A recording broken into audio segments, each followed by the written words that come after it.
Everyone, we're going to call our meeting to order, and I would ask that you please silence your phones, and if you would stand with me, I'll lead us in a word of prayer, followed by the flag of our country by Charlie Daniel. Dear Heavenly Father, we come to you, Lord, thank you for your many blessings. We ask your blessings on this meeting tonight, and I ask your blessings on the ones that are sick, our chief fireman, his son, and also Jana Roberts, just be with her. Lord, we ask all this in your precious name. Amen. Amen. Pledge allegiance to the flag of the United States of America and to the republic for which it stands, one nation, under God, indivisible, with liberty and justice for all.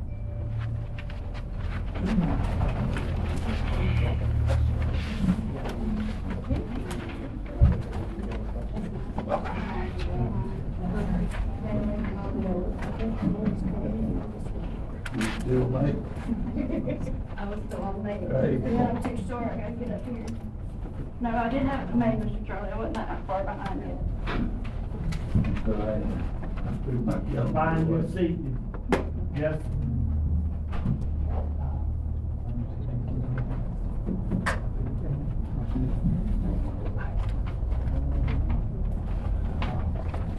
Council, if you would,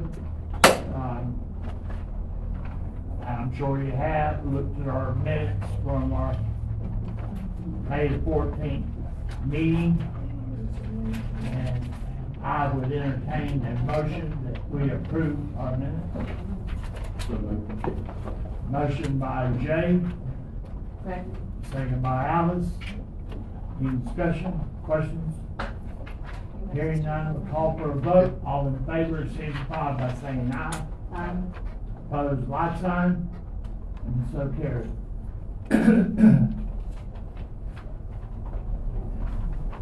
These unpaid bills, I know I was looking at them, is this? That's the same one we approved. Same one. I just did a print over that about it. Okay, I thought there was no addition to it.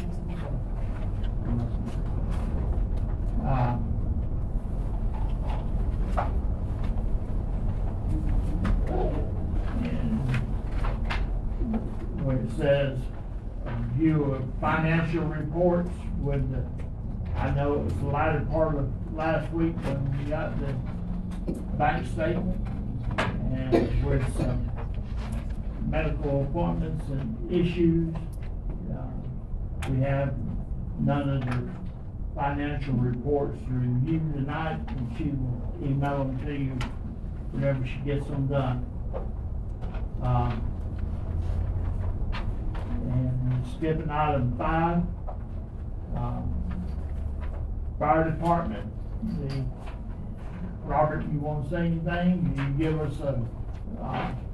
us the report. Here you go, Rob. You want it? Yes, please. If you're good with us.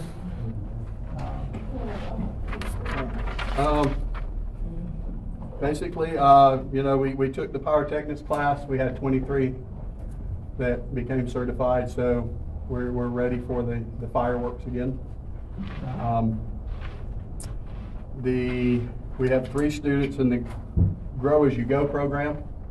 They're all working at different paces, but they're really getting into that, and so we're really getting into that. Hopefully on the 4th or before the 4th, we can recruit some more people again. But we'll see. We get a lot of people interested, and we only have a couple. We've got 2 chainsaws at Birds for repair. Mr. Hickey is now our lieutenant, and our chief engineer will be working on the trucks and helping us get all of that. Not only the trucks running, but we're trying to get a list itemized of what we have, what we need. things like that. I believe y'all have the new member handbook, I believe was emailed for y'all to look at. That's just, that's what we went over.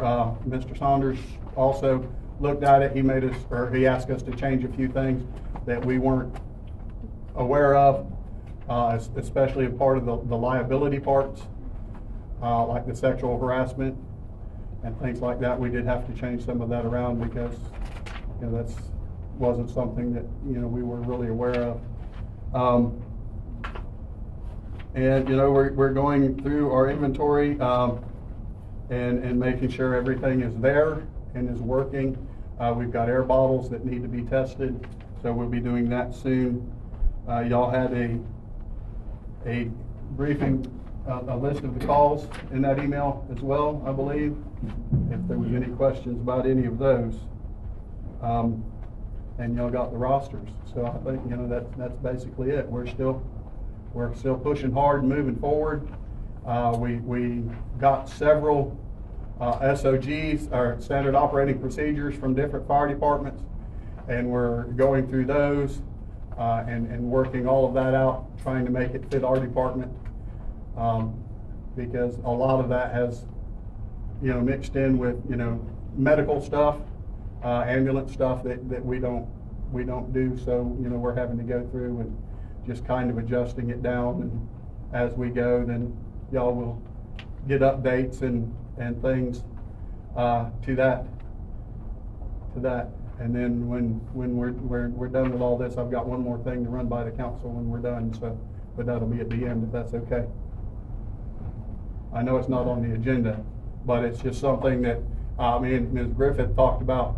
You know, before, the council had different people doing, like there was 2 people on the fire committee, 2 people on Parks and Recreation, 2 people on the road committee, and things like that. And I believe it would probably help a lot with what we're doing if, you know, at least, you know, for the fire committee, if we went back to trying to do that. So. Because of ethics, you know, when Kevin was here, our first attorney that we had for some years, he stopped that after talking to several people and said it wasn't ethical at all. So is there some reason that, Can you explain to me, just as a new person, how it was going before, so I can try to, Sure. I think I know. I mean, yeah. Who was- Well, basically, let's just say, Jay and Stacy were on the fire committee. We could go and meet with them, you know, announce it or whatever we need to do, so, you know, people would know that they were coming to the station. We were going over town business, and that would help us, like trying to do these SOGs and get their their input. And then once that was done, then, you know, it was all brought before the council, and that way, you know, it wasn't me up here trying to explain something of what we were doing. It was more that I was up here, but there was 2 council people that also knew what direction I was trying to head, and they knew that we were doing it right. And you can, and that's a really good idea, the problem for them is that they're not allowed to do that. 2 or more of them can't meet together separately to discuss things like fire department, whatever, that may reasonably come before them. If they're doing that, they're violating the sunshine law. So it's a problem on the public official doing that. Okay. But, well, it doesn't stop you from doing what you want to do, which is getting the information to council members.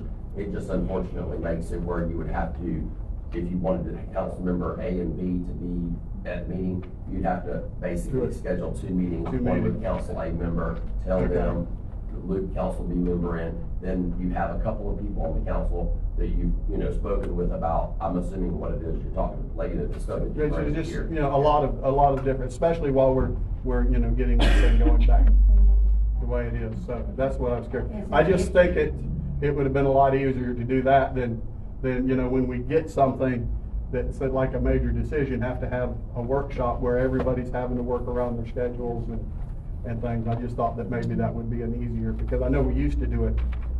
We used to have finance committees, we used to have rec committee. I'm not against it, period, but Right. Kevin found out that, you know, we couldn't do it. Okay. But is there an issue with the mayor and a council member doing it? No, because the mayor's a separate position, and there's no other mayor. He's the only person in that Okay. particular category.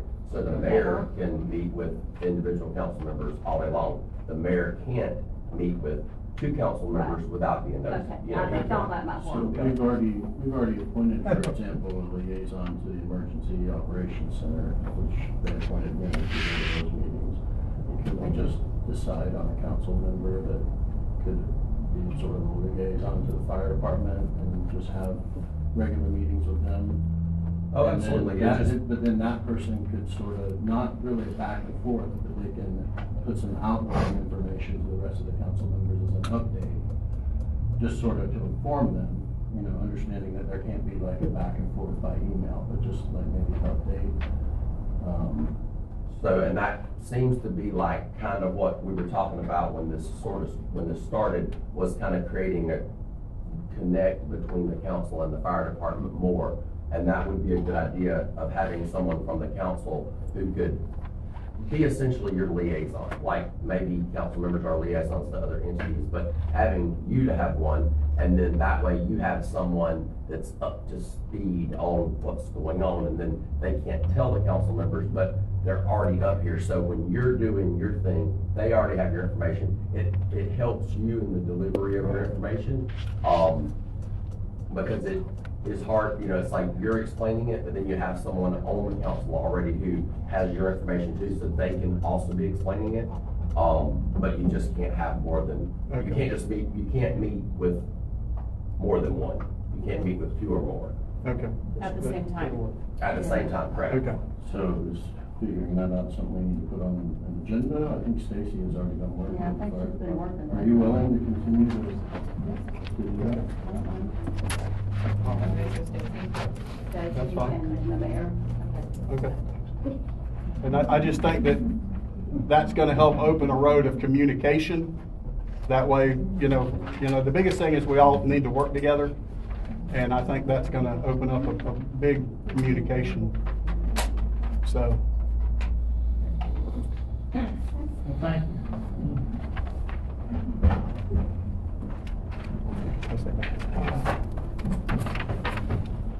Alicia, do you have anything? The only thing I did is, I did put the 2023 annual drinking water quality report in y'all's packet. That's gonna be out in the paper this Wednesday. So The whole report? what we need on it. Okay. What we need on. We're a little bit ahead of this year, so.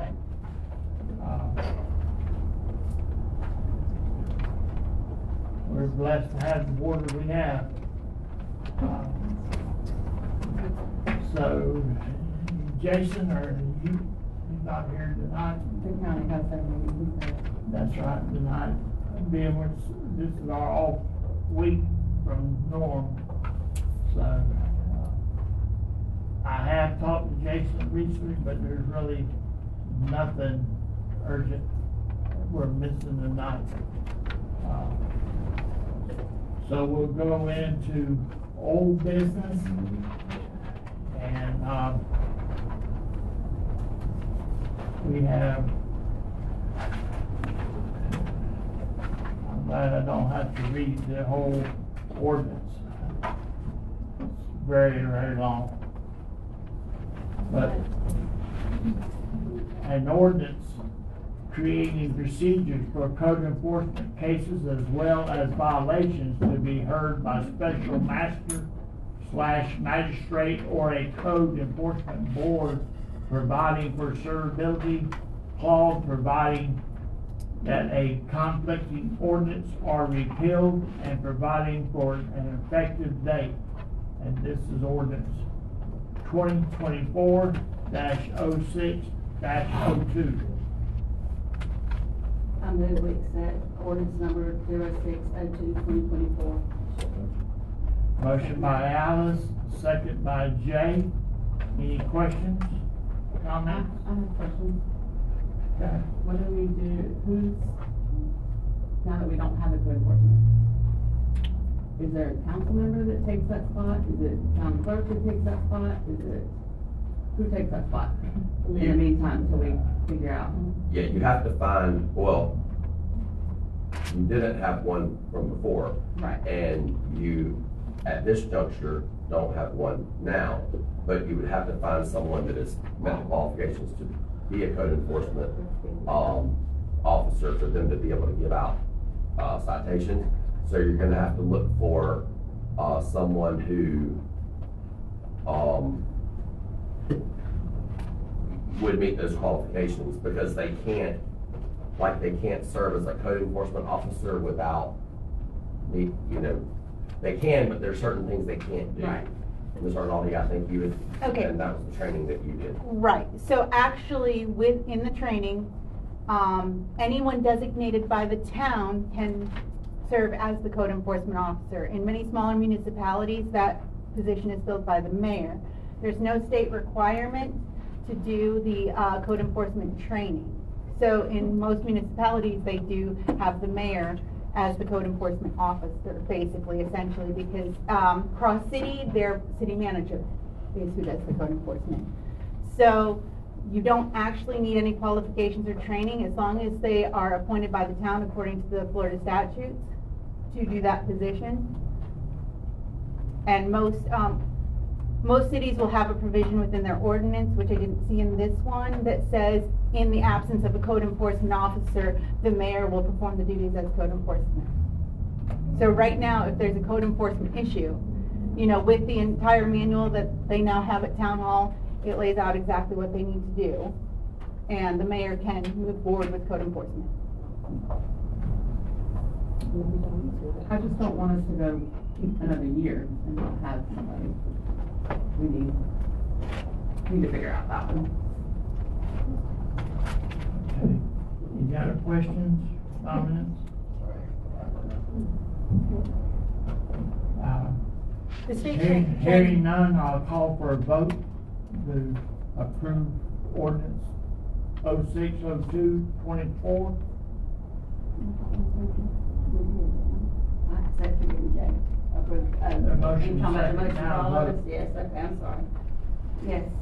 I would caution you do not have a provision to do anything with code enforcement in that if you accept it without putting the provision that either the city manager, which in our case would be the town clerk, or the mayor filled in that position in going forward anytime in the future, not just now, not just in this situation right now, but 10 years down the road, you have an absence of code enforcement, and you have a code enforcement issue, and you haven't appointed someone within the town structure to act in that position until another code enforcement officer is found, you're leaving yourself open. I think she makes a good point. The issue is that you're setting a structure in place to have code enforcement. Now, the secondary issue will be, who will you put in there? So this is just setting up the structure, and just as a point of reference, as far as this ordinance that we're looking at, and Ms. Arnaldi, you were the previous code enforcement officer, and you sent me an email on April 20th, 2022, 2024, that says, subject apology for late response and feedback on Jasper ordinance, which is what we, fashioned this after. Says, dear Rep. Bullard, I hope this email finds you well. I want to extend my sincerest apologies for the delayed response, because I'd asked Ms. Arnaldi to give me her feedback since she'd gone to the training, if there was anything that we needed to put in the ordinance to make the ordinance better. I attempted to send you an email. I attempted to send an email to you on Friday regarding the Jasper ordinance. However, it seems that it didn't go through as intended. Upon reviewing the Jasper ordinance, I must say it looks great. The language is clear and comprehensive. I appreciate the effort and attention to detail that went into its drafting. I have only a couple of minor suggestions for revisions, and those suggestions were on basically some editing. So we put our heads together as far as trying to use what the town had paid for, which was the code enforcement training that your code enforcement officer had gone to, and then my experience of having done it before, to come up with this ordinance that you have before you. Correct, and I failed to realize at that time that we didn't have the language, and reviewing it a second time, it occurred to me that we don't have the language in it that says, in the absence of a code enforcement officer, the mayor would perform the duties, or something like that. So is that something that we should add into this ordinance, or is that something that we just set up the method of code enforcement like she talked about at the last meeting, and then we can vote on whether or not the mayor fulfills those duties temporarily while we're waiting for a code enforcement officer? Does it have to be this ordinance? So when you do an ordinance, like right now it's first reading, so you can, and up to second reading, which you'll have next month, you can amend your ordinance at any time, like you can take stuff out, put stuff in, because that's the whole point of having like a couple of different ones, so you can adjust if needed. If you guys want it, that wasn't something that was ever discussed to me, so therefore it was not put in here. It's being discussed now, at this meeting, which is not a problem, you can put it in, but it's just the first time I'm hearing of it. Yes, and he's correct, because, after being forced to resign as code enforcement, I have not had contact with, Mr. Bullard. Have you seen other ordinances where they have a provision like that?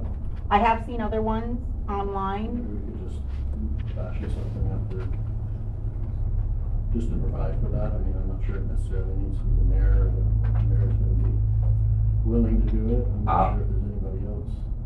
If y'all will let, I mean, you don't have to let me know now, Right. but what we'll do is we can, I mean, you can, and that's absolutely within your purview if the council wants to determine who you want to make it be it now.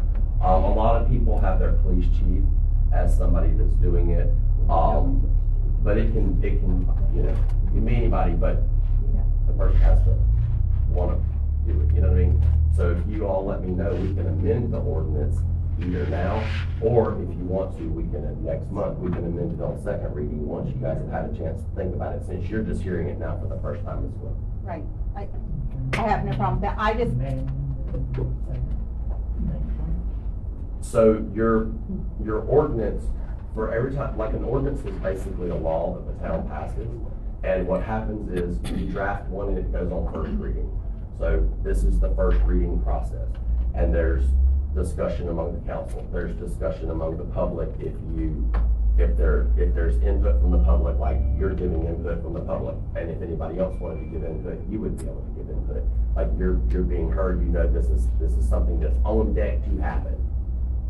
Legally, for everybody else in the town and everybody else in the world to know that it's on deck happening, at a minimum, you have to advertise this ordinance, what you intend to enact, at least 10 days prior to your second reading. Your second reading would be at the next meeting that you have. So for example, you couldn't call a special meeting next week because that's only 7 days.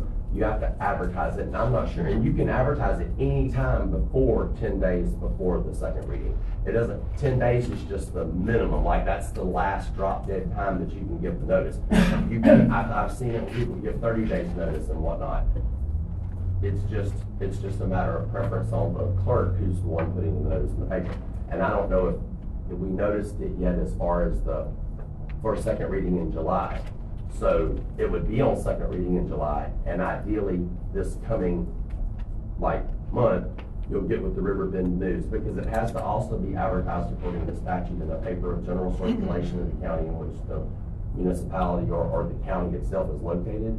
So you're probably here, your Riverbend News, Lake City Reporter covers your town, right? Like it's sold in your store and that kind of thing. So you could advertise them there. I think they're a little more expensive, but you know, if you push came to shove, they may come out a little more, I'm not sure. But generally in the Live Oak, I think people advertise in the Riverbend News because it bills itself as a covering Swanee County, right? and I do apologize, because this was an issue that didn't even occur to me until the chain of events that happened within the last month.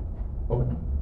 There's nothing says that we have to, then we doing some swearing in and changing, that we have to do it in July.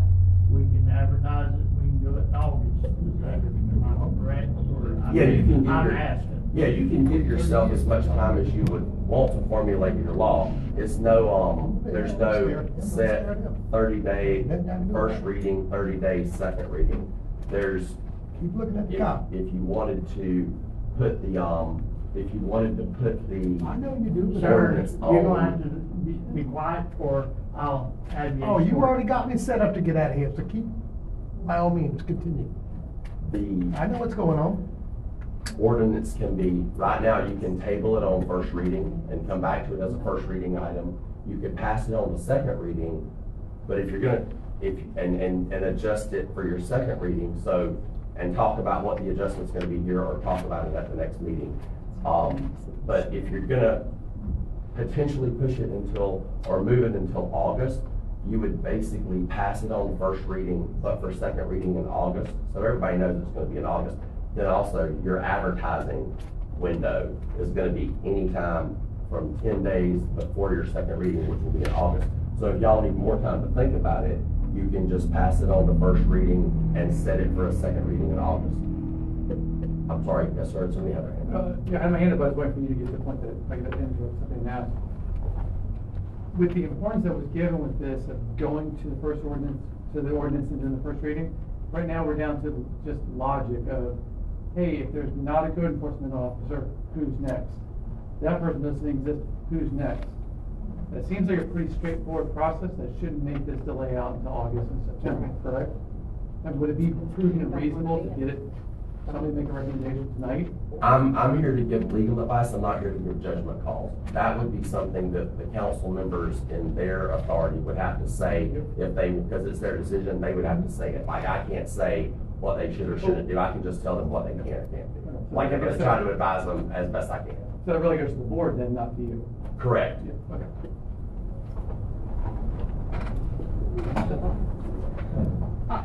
Are we pushing it out to, are you wanting to take a chance to interview somebody? Possibly, and Possibly, advertising should job? have some conversation. Okay. And also, But still, even if you hire you know, somebody. you our still- present officers, council's gonna change next month.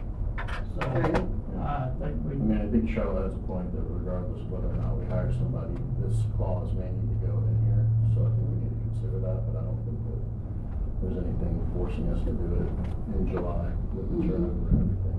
Because one of the things, and what she's saying is, one of the things that could happen is, you could put somebody in here who didn't go to the code enforcement school, like Ms. Arnaldi was serving as the code enforcement officer before she was able to complete the code enforcement training. So you could put somebody in here that you then ultimately didn't spend money on paying to go to the training. They would just be your code enforcement officer, but they still need to be able to follow the law. Right, and they have that entire book here at Town Hall that explains the entire process now. wait, how we do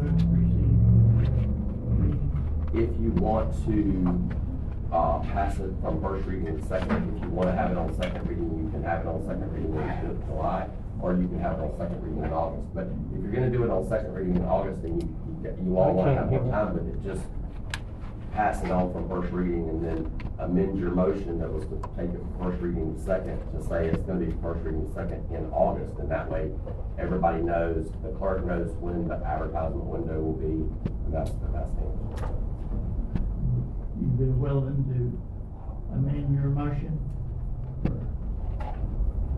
Sure, motion. Your first, amend the motion to second reading to be in August? You go with that, Sue? So we have a motion on the floor to set this first reading tonight. It'll be advertised at the appropriate time, and the final reading will be at the August meeting. So I will call for a vote. All in favor signify by saying aye. Aye. Opposed, like sign. And so carried. Thank you.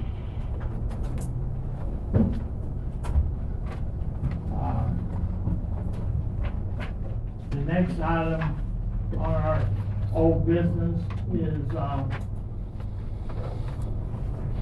is mobile home ordinance. And this is actually the first reading of this, even though we've had discussion. We're currently under moratorium to stop any mobile homes from coming into town until ordinance is achieved. And this ordinance number is 0603 2024 is the beginning of that. 2024-0603.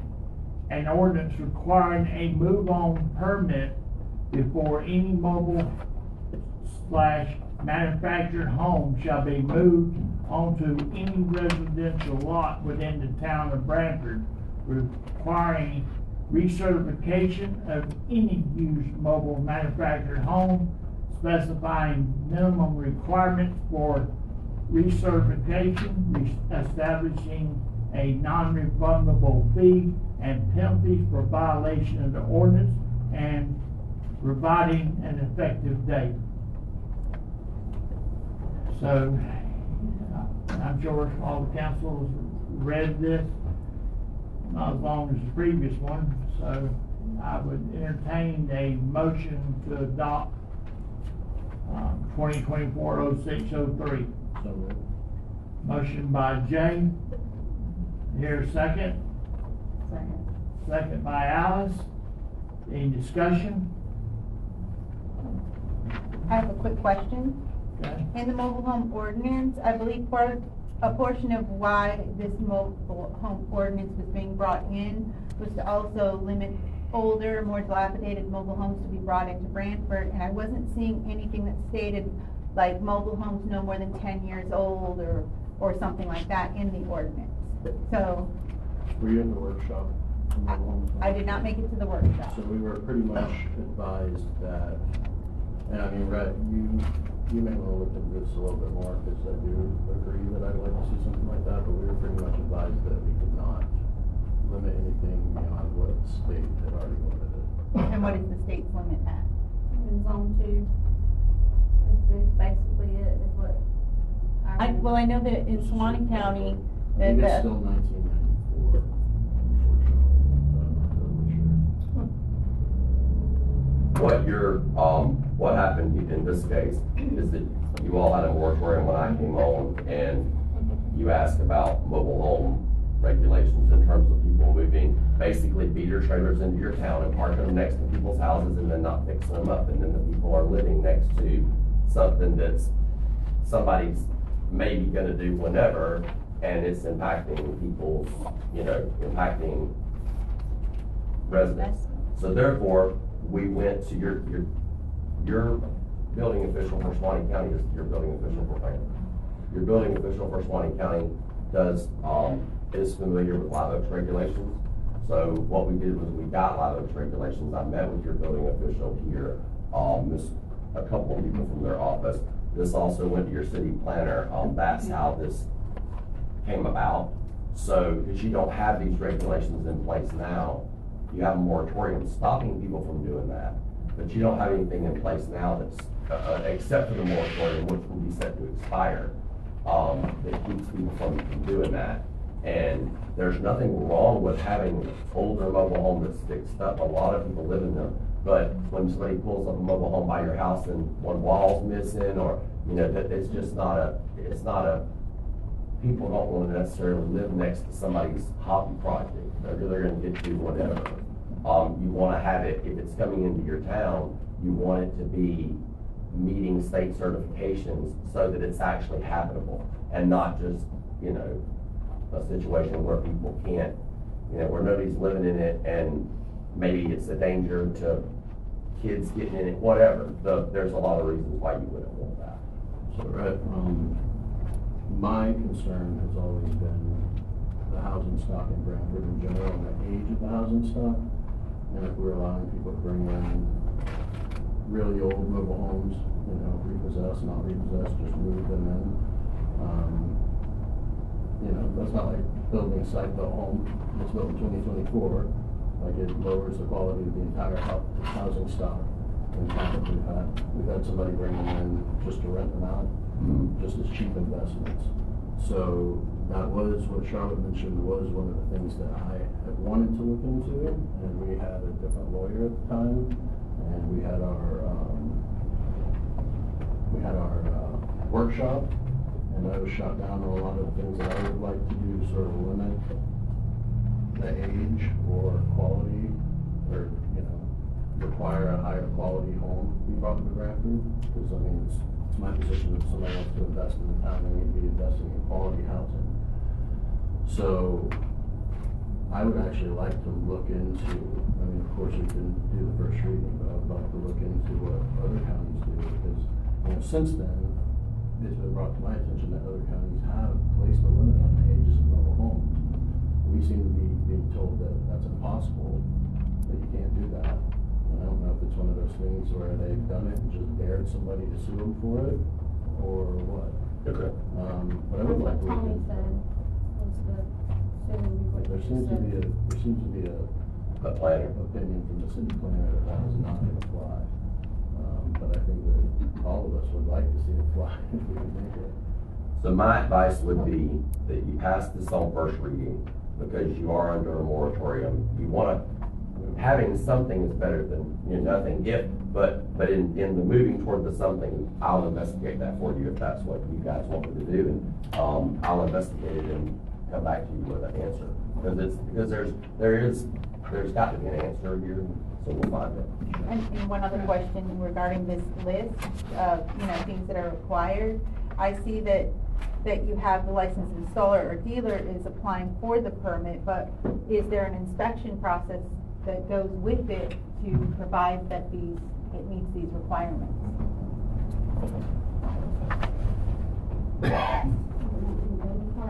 You're talking about who, the building department isn't going to go and do this, but they're gonna require they're gonna be giving out the permit. They're gonna require the owner of the home, this is my conversation with them, they'll require the owner of the home, according to your ordinance, to have a, like state certified inspector or somebody of that equivalent to okay it before your county building department, which is your building department essentially, is gonna even give them a permit to move it into your town. So Brett, this is basically like a checklist? For your, yes. For the- I'm sorry, excuse me, but I'm not seeing where it states that, you know, state certified. Top of page 2. The top of page 3.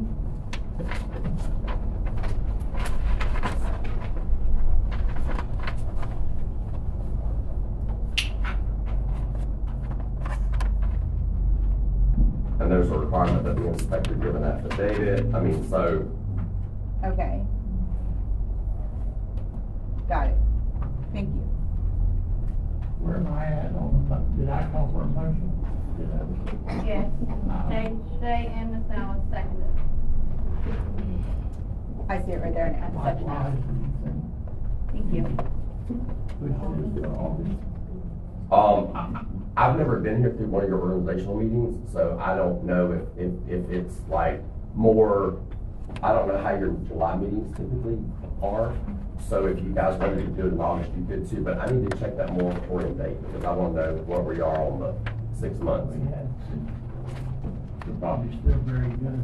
I just want to, I think we've got time, because I remember this being something that I talked with Councilwoman Griffin about, as far as getting it in, like, on time, but I can't remember off the top of my head what the moratorium deadline is. I think you'll be okay through August, because I'm pretty sure I've gotten it to you well in advance. Do you have, would we have a moratorium on us by chance? That was about 2 months ago. I'm trying to look at it right now. And you can still pass it from first reading on the second reading if you put it in July. If you just don't advertise for it, you couldn't hear it in July anyway. It would have to go on your August.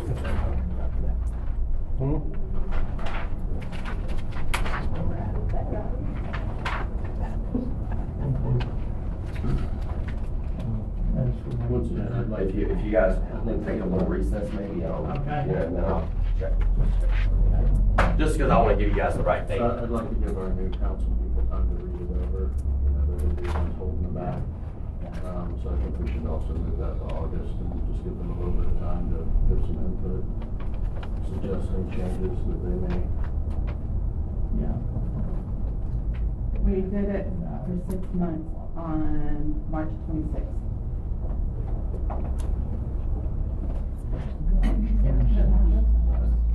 It happened on April 9th, and it gave you 6 months, to give you till October, so if you did it in August, you'd still have plenty of time. But you still have to pass, but you at some point have to pass it first and second reading. So pass it to second reading this time and do it in August, is that? I think we should do it. I have it as in March we did it, by the minutes. It said a motion was made by Jay and a second by Charlie to accept the mobile home moratorium reading extension for 6 months. Dated March Did you 26th. have the, when you just told me April, and yeah, if you wouldn't mind. And it may be, and if it is September, it's still, you would have August, you'd be okay, but I just don't want you to run out of time, Right. because that happened before, in part because, you know, your other lawyer passing, so we want to try to get it spot on. Was that in the minutes, Stacy? Yes, ma'am. What it It was a says? special meeting. I knew, I was sick and I wasn't here, but I remember the meeting and all that.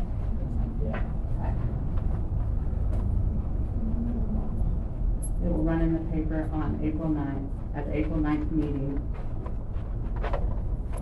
So if it ran in the paper on April 9th, it would have had to have ran 10 days prior to passing.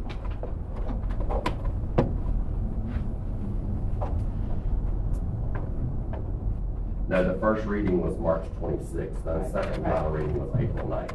So at the second reading, which would have been April 9th, would have given you the 60 days. So then that would give you The until. 6 month period. 6 months, yeah. Then it would give you until October of 2024. But all that aside, you're still good if you go to August. I mean, we're definitely good if we go to August. I would not like us to drag this out until October. I mean, it's already dragging it out even more, until we get it squared away. So, necessary to amend the motion, did she put the date on it? Is there, do we need to amend the motion? We just have to have the motion, is just to move it to second reading, and then you can determine when you go to the second reading. Okay. We don't have to move for that, Mr. Chairman. All right. With the conversation that we'll have the second reading, and it will be, after we gather some additional information. So I would enter, We're not studying it for August, is that what you're saying? I don't know, We're not gonna do it in August. we're gonna do it in August. Yeah. But all in favor signify by saying aye. Aye. Opposed, like sign, and so carried.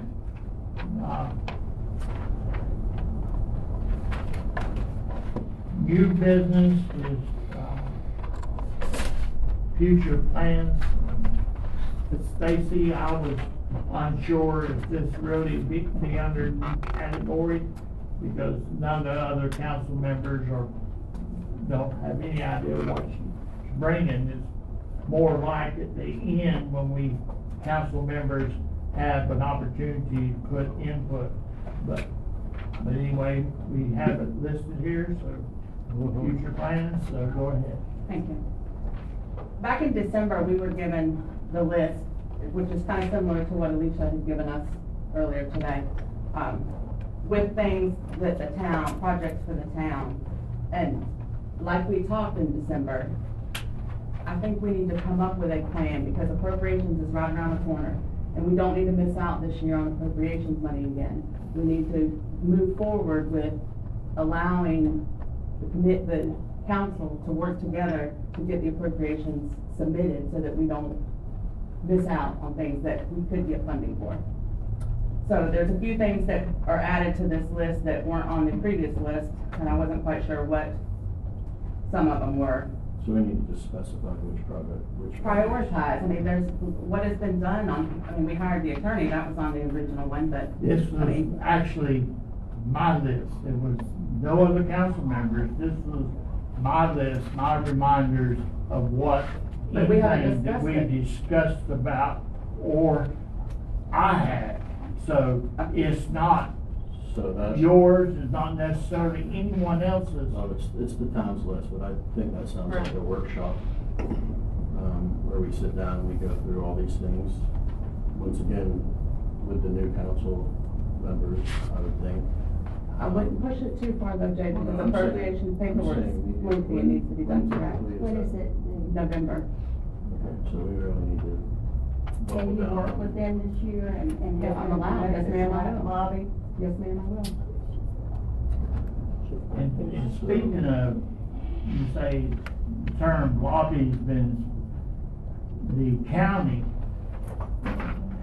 pays a lobbyist to lobby, you Well, I know, think what she's. on behalf of the What I think county. she's referring to is building relationships. Yeah, when they sit down and talk to, I can't remember their name, right, talk to the two guys. When we lobbied for it, when we did the appropriations and lobbied for it, we went to Live Oak where they had everybody, there was teachers there, there was, Jason was there, Greg Scott was there, the council, the commissioners were all there, and they spoke to Jason and spoke to Corey personally. We got up to speak and had 3 minutes to present the things that Branford needs. That's the lobbying that we were talking about. Granted, I know we don't have the money to pay for somebody in Tallahassee, but it's all something we probably should look into, getting somebody. I know at one point, Ken, you had mentioned Jennifer Green writing grants for us, and we've heard nothing more about that. We need to move forward with this so we don't lose out. The county had used her for like one season, and she did not provide what they thought was necessary. Well, Debbie And I did. have done some thought on this, that there's possibly some lobbyists, grant writers that will do it to where it's just like the CDBG grant. You know, the state allows them a certain amount for engineering, for administrative, so it's not on the town to do Basically it. the grant. So there's been a lot of paperwork on the 2 grants that we did get for $300,000 for Springfield and the fire truck. There's a lot of additional paperwork that Alicia has been pretty burdened with. But we wouldn't have got it if we hadn't lobbied for it. Thank you. But Debbie did things that told me, you know Debbie Yeah, I did. know that, She's retired, and she's volunteered her services anytime we need her. yeah. She's And volunteered to help us. I thought about her today too. Already, she said when she come in. So I think we should try to set a workshop. November, we have to get these things prioritized. So we should probably try to set a workshop to just sort of sit down and discuss, what order we need to apply for this stuff. And look at the actual grants, because, it could be that 1 year we can apply for something for the park, and that will take up that grant. We need to be focused on something that's for something else that comes from a different type of Or grant. start with our infrastructure and work to, this is the main thing, and then feed off of that, 5-year plan. We start to put projects together, develop it.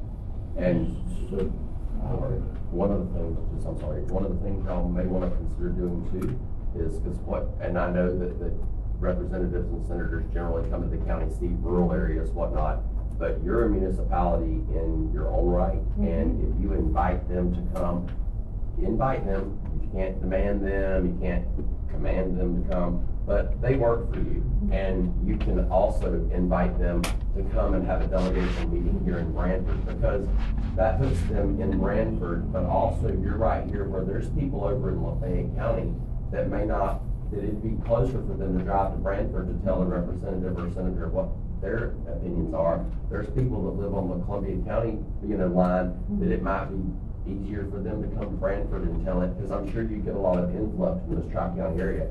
So it wouldn't hurt, and there's all I can tell you is no, to ask your senator and representative to come, because they probably will.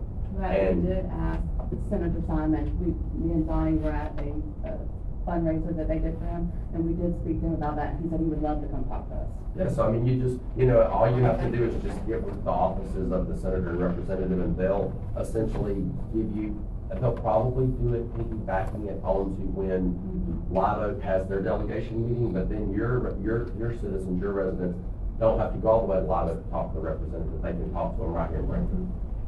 So do we want to schedule a workshop tonight? Yes.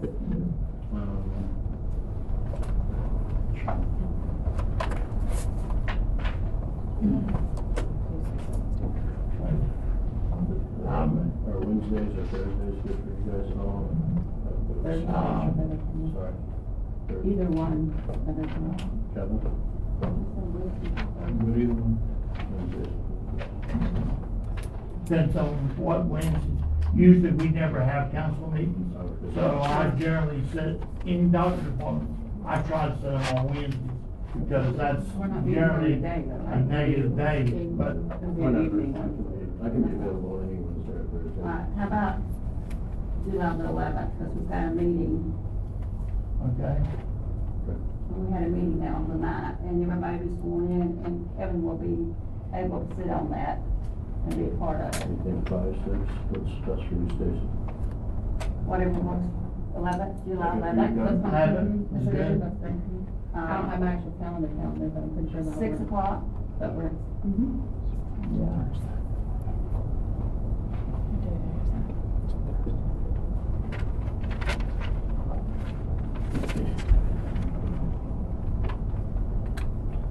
Okay, so we will have a workshop on July the 11th, it's 6 o'clock.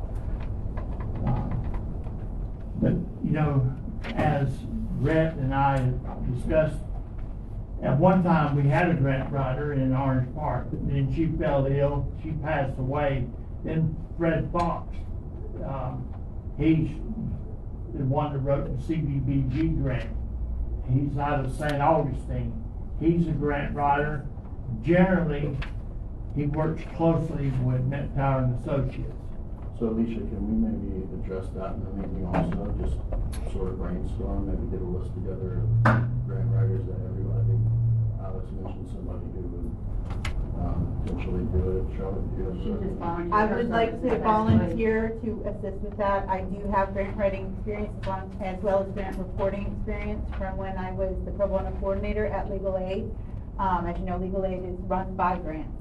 And I worked directly with the director with grant writing and grant reporting. So I would also be willing to assist with that. That's much appreciated. We put Charlotte on that list to discuss on the workshop, and I think, who did you mention? Deb Vickers. And one of the things to note, She's, go ahead. One of the things to note also is for your grant services, in hiring a grant writer, if you're hiring a grant writer just from John Q. Public, you have to advertise, there's a request for, then they bid on being your grant writer. However, you can also piggyback onto other municipalities or counties who they're using as their grant writer. You might, someone may be a good grant writer about boat ramp stuff. I'm just using that because I see it on here. So there might be a municipality or county, you reach out to them and say, hey, who is your grant writer for that boat ramp grant you got from DEP? And they say, oh, it was such and such. And they're one of our grant writers. You can what's called piggyback as a municipality on their vetting process of that grant writer that whoever has. Anybody can do it. Like anybody can volunteer their services to be a grant writer as a volunteer. How grant writers make their money is they write the grant is awarded as a portion of the grant writer gets some of that money. So that's how they're paid. So they're paid from the actual grant. Now, they can also be paid from the municipality, but municipalities, especially smaller ones, want their funding to come out of the grant because you don't want to have to come into your pocket paying somebody to write for some money that you might not get. That's how Debbie, not currently, when she retired, she's one that administered our SCOP grants. All the road paving in town was she, and I can't call the lady's name that now took her place. No, that's not North Florida Engineering. But they're so busy, Met Tower and Associates, they write grants to engineer it, develop it, North Florida professionals, but they're so darn busy that you're not, at one time, North Florida professional was wanting the council to say, you're gonna be our source for grants for projects. And at that time, council did not choose to go that avenue. Now they're so busy that, so there's just numerous ways. We just kinda have to get it how we see best. We got a workshop set. I think we're God, 11. 6. Go ahead. How many excuses are you gonna have for why you don't have someone to write the grants? You just spent 10 minutes, we had this one, we had that one, we had this one, we had that one, we had this one, that one retired. How, that was nothing but excuses. We got projects going on right now. But who does it, but who does that now, if you needed a grant for something? Who does that now? Mid-Tower and Associates, Red Fox. You just said none of them apply. You used to use them. They've been going some grants right currently. Okay. We wrote the last two grants. Okay, all right. Probably the last one is, Florida Rural Water, probably. Probably. But the fire truck grant, that was appropriations. Okay, so the appropriations was who did that one? But they're doing a grant right now for water line inspections, that every home in town, that's coming through. But who got the appropriation? So all that information can be Donnie and digested. Stacy. We're gonna move on to the next Okay. one. Who's trying to I point just want- fingers. Well, no, they brought up So- about having a grant writer, what they were discussing, and you went through at least 20 people that used to do it, but nobody that can do it now. No. Yes, you did. Yes, sir, you did. Okay. Well, that's his prerogative, he says so. That's not a prerogative, that's an excuse as to why you don't have anyone to do We it. This still, is not a place we to still argue. use all You them. can go out if you Oh, wanna yes, argue. ma'am. No. That's not an argument. Yes, it is. We still We're use trying to all cause these an people. argument. Richard, I did, because he's got excuses and not answers? Richard, I need you here for just a few. Okay. Thank you.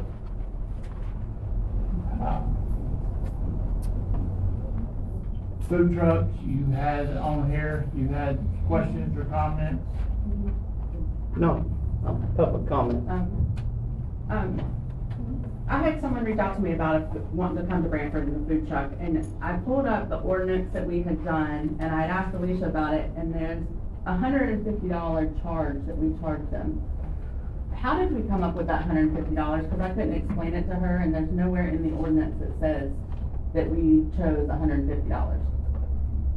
Or nowhere in the minutes that when we discussed it. When you look back in our 2023, back in the, whatever we did it. Right. It's been a long time Yeah, I don't since, remember. since we had the 150. It's not the business tax that we have is like $15.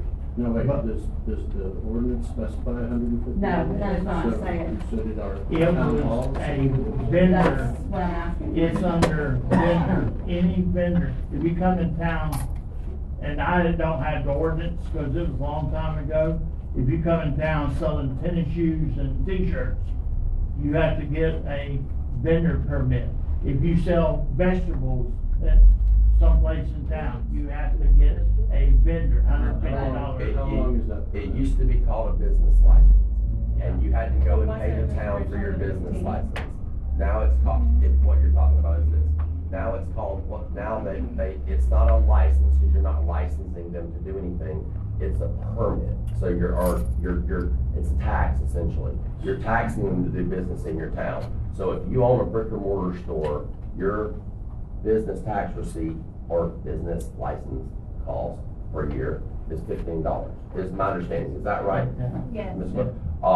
And if but is it also my understanding that if you have a mobile business, that the business tax receipt for them, under the premise that the person with brick and mortar is paying property taxes in your town and you're benefiting from them having a structure in your town, and the mobile structure may or may not be there later on today. But charging them, is that the 150, where that 150 comes from?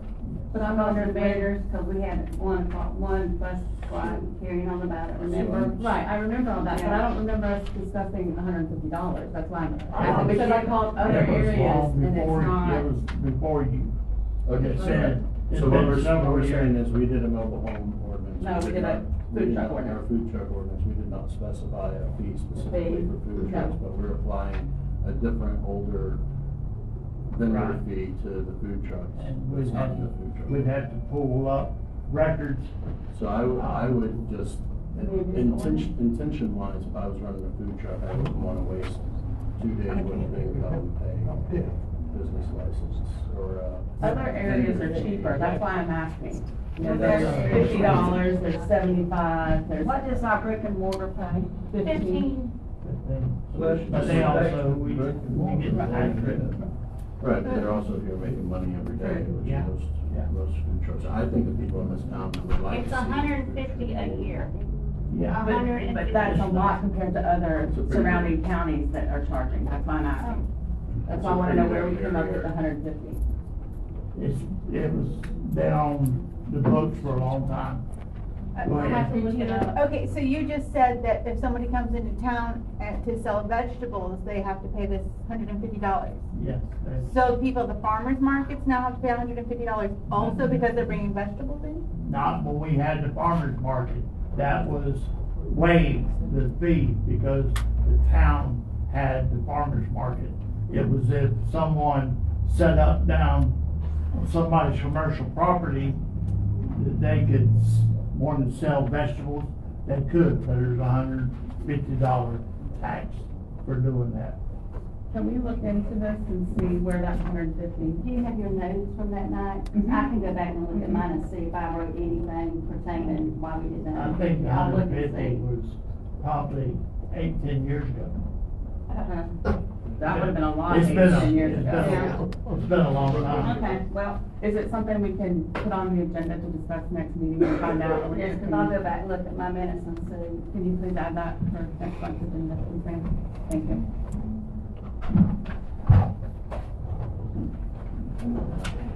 So, you through with the food truck? Yes, sir. Okay. You had something? Yes, sir. Stand up there. About 6 to 8 months, maybe a year ago, you came before front of this board and you say, I have been working with the county to have them take over our fire department. And you wanted permission from the council to go back and negotiate with them about prices and everything. Y'all voted on it. You know what you voted, Jay? Probably to get the information. You voted for him to go. Ken, you voted. The whole board voted for Ken to go and talk about putting our fire department under the county. So he never did anything. So I got up and advanced it. And y'all just jumped all down my throat. I do not want to get rid of the fire department. But we need qualified firefighters. This council wants to go to the county.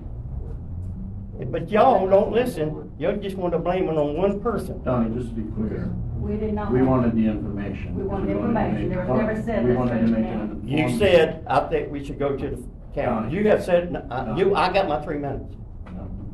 Yes, you did, you said it to me. You said, matter of fact, all of you said, we need to go to the county. Every one of you said it.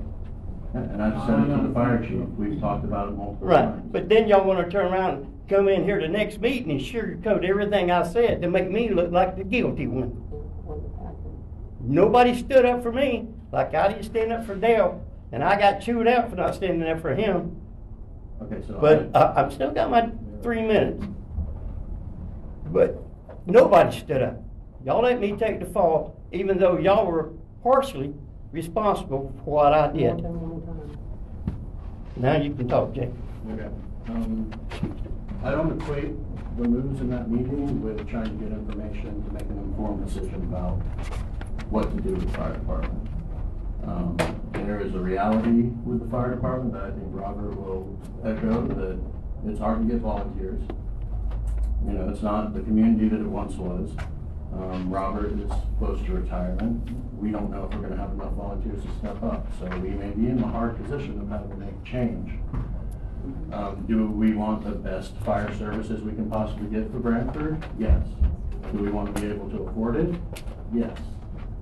Would I like to see a full-time firefighter EMT team operating out of our fire department with the volunteer fire department potentially as backup, absolutely. I think Robert would like to see that. I don't think anybody doesn't want to see that.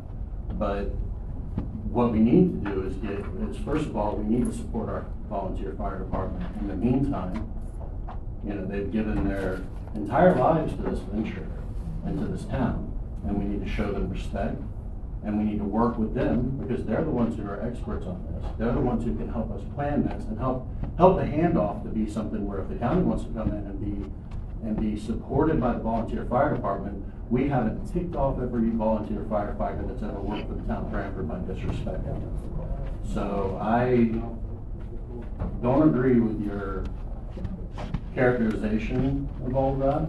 I do believe that we need to get the exact, like, we can't just say, oh, it's gonna be $200 on everybody's tax bill. Like, there has to be an evaluation done.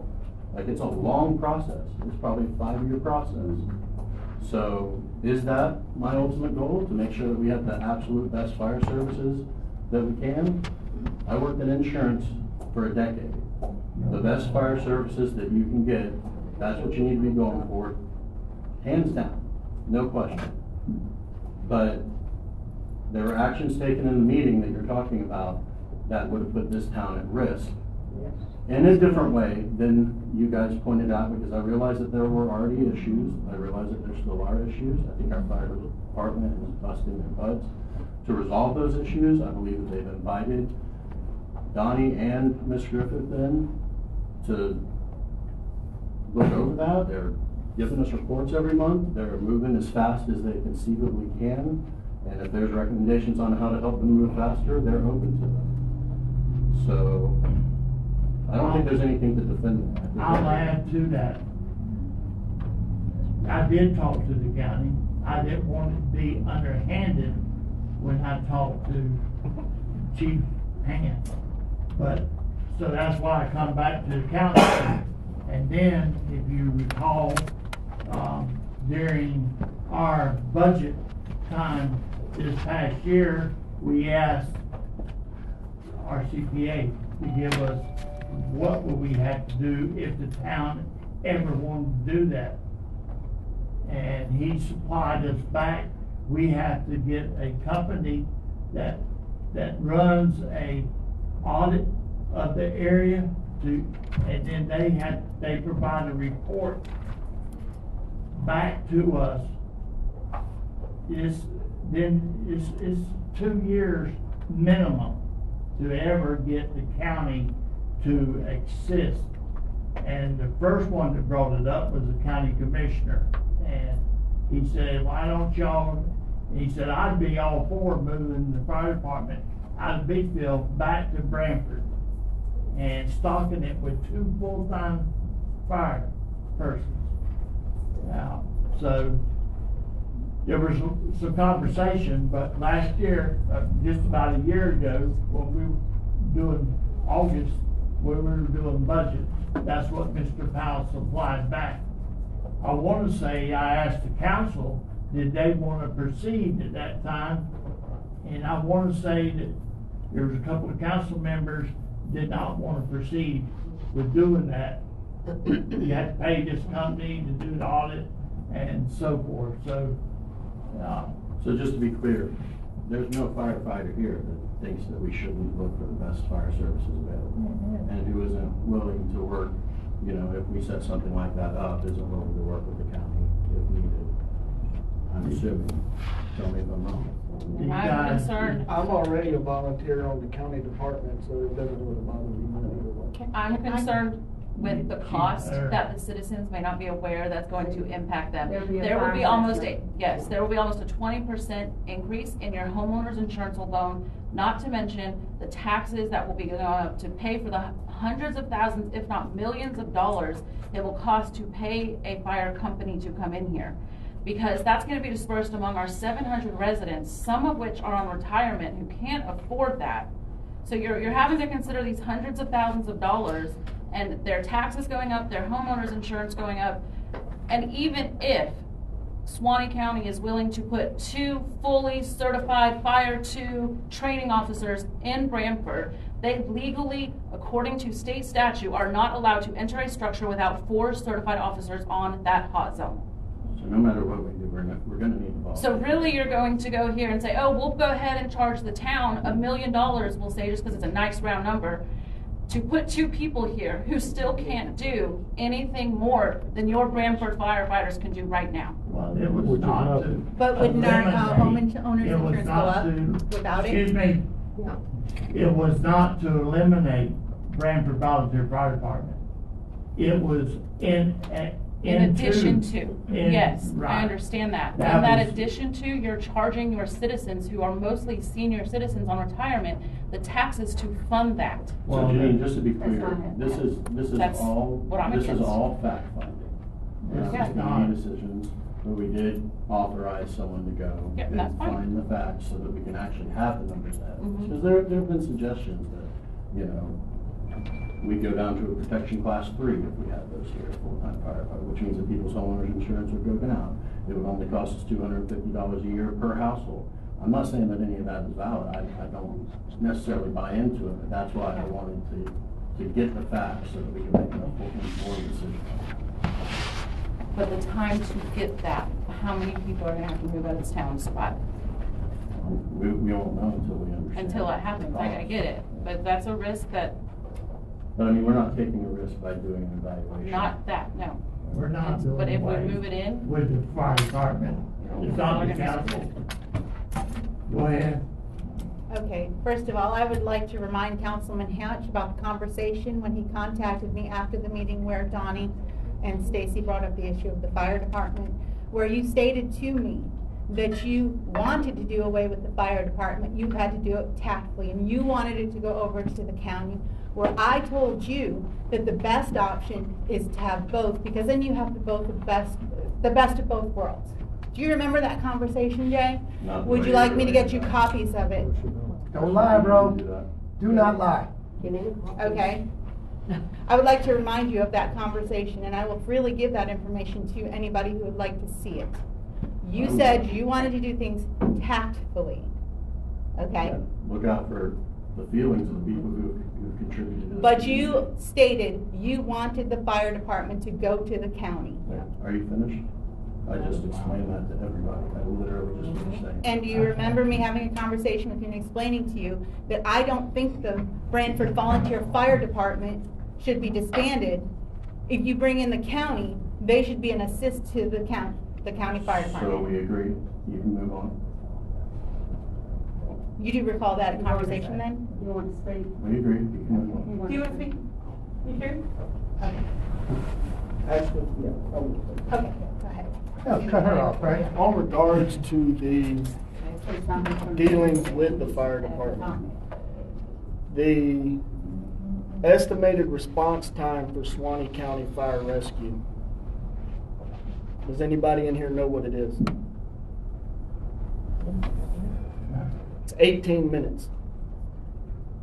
It's 18 minutes whether they're coming from Beachville or they're coming from McAlpin.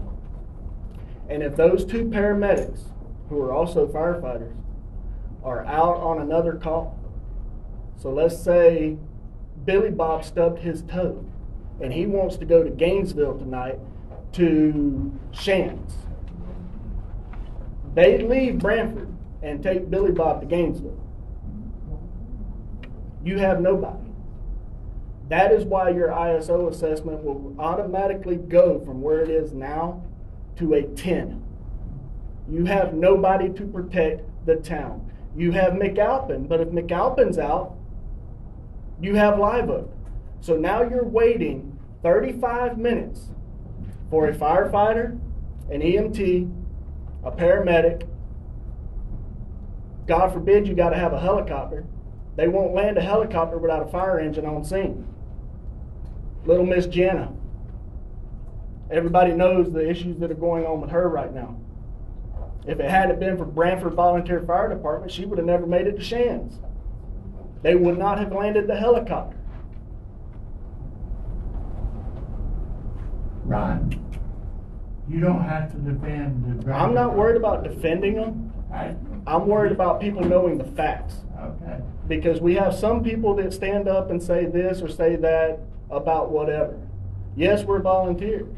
Yes, there's a lot of us that are not certified. The fact is, we are fixing that. And the fact of the matter is, I will take everything that I have on here tonight off, just to make sure that the town is protected. But I cannot sleep at night knowing that this town would not be protected if it hasn't been for Branford Volunteer Fire Department. I agree. Because I cannot sleep worrying about whether or not Beachville's coming, or worrying about whether or not McAlpin's coming, and God forbid Live Oak, because I've had to wait on them before on calls. Or Welborn, maybe Dowling Park. Because if you have a fire in Live Oak, which is Station 1, Station 5 is going, that's Welborn. Station 2 is going, that's McAlpin. Sometimes Station 3 is going, and that's Beachville. So now you're waiting on Dowling Park. What happens if they still need more people and Station 4 is out? You ain't got nobody. Brian, that's why I pushed for you guys to get. I know. I know y'all ain't against it. It's not just, yes, y'all are volunteers, but to do your job correctly, you I'm going back. technically can't go into a hot zone. So if you Right. are the first one there, then what? That was my whole point of bringing it to y'all's Exactly. attention. So Exactly. let's move forward and let's get certified. Let's And get that's- to where we need yes. to be. And you know? that's And where we're we're at. completely We're fine with moving that. forward with And that. and we understand the wanting to work together with the county. It's the cost that I'm concerned about. And we So- already work together with the county. I get that, but look on the, I'm gonna be the devil's advocate on the other side of it. If we were to be inspected tomorrow, Oh, we are fully aware. our ISO rating goes to 0. Because we won't be, and then our insurance rates are gonna go even more astronomical. That's why I pushed you guys, let's get certified, let's get where we need to be, so that our citizens aren't the ones that are suffering. Either way, whether we have a volunteer fire department or whether we don't Right. have someone here. Let's work together to move forward and get this situation resolved. Yes, and the public be aware, because I don't think that they are quite aware of what we do. Exactly. I am. I Y'all know do a you good are. job. I believe that's the direction that we're trying to go. Yeah, and I think we've even talked about it, even if we decided to do this, it would have to, didn't we talk with the city planner that it would even have to go before the people? Yeah. Yeah, well, I mean, so. We talked to the CPA. First step was get it Yeah, data. You know, it's not worth getting upset about. It's not the avenue we're seeking. If it was the avenue we were seeking, you would be aware of it. But is the general public seeking that avenue? I don't think so. Because there's some pretty disgruntled individuals who are not happy with the fire department. So I understand that that may not be the avenue you're seeking, but I do want to make sure we're putting in efforts that the community is aware that my husband spends 20 hours on the weekend up there after working an 80-hour week and comes home just to sleep, shower, and that's. I appreciate it, and I think all the council members do. Earnestly, really appreciate y'all. I know the amount of time y'all dedicate to the town. And I probably don't know the extent of it, so we appreciate you all. And I think I about say that at every meeting, I know. so. So we're gonna move on to public comment, and Charlotte Anati. I'm here. Okay, so, council, I have a few issues with accountability and transparency, okay? As you guys know, I just ran for council. Alice, congratulations, by the way, and thank you for running an honest and fair campaign. I want to give you credit for that, because through this election, I have some things that I need to bring out here, okay? Number one, on the 17th of May, Councilman Hatch came to my house approximately an hour and 45 minutes before the close of qualifying to tell me that I had to resign to run. Okay? Not giving me time to contact my attorney, research this, all of that. So I looked into it because Councilman Hatch came to my door. Do you remember what you told me, Councilman Hatch? What did you tell me? I provided you a piece of paper that was printed off that wrote down the resign to run rule for Florida and told you that I was concerned that it applied to you, and so was the clerk, so we put the question to Mr. Bullard, who also had the opinion that it applied to you, and that I was not an expert, but I was just handing you the rule and letting you make a decision because I didn't want to see you disqualified from the ballot. Okay. Did you tell me when you came to my house, I don't want you to get blindsided, but I just went to town hall and Alicia just informed me that you have to resign to run. Please don't lie. Please don't lie. Say what you said. I'm not I gonna told tell you clearly. I'm not, but he's gonna be a fucking man. Language. We're conducting business here. You ain't conducting shit. Fucking lie. Get out of here. Sean, I was very clear with you months before you ran into this, that I believed that you may need to resign. I If wasn't sure when. elected. Hold on, I wasn't sure when, and I told you that you should look into it. And I did. Okay, can I finish? Well, Can I? no, first I just want you to answer so I can finish, okay? You came to my house. You said that Alicia was the one who contacted the attorney. You said in front of two witnesses, that man there and my neighbor, that Alicia was the one who was concerned about it. But I have right here Rhett Billard's invoice. I have highlighting on it. Would you like to know some of the things I see? Call from council member regarding election question. Review charter regarding election question. That was May 1st. Call from council member regarding election qualifications question. Research regarding elections qualifications question, chapter 99, May 1st. Okay?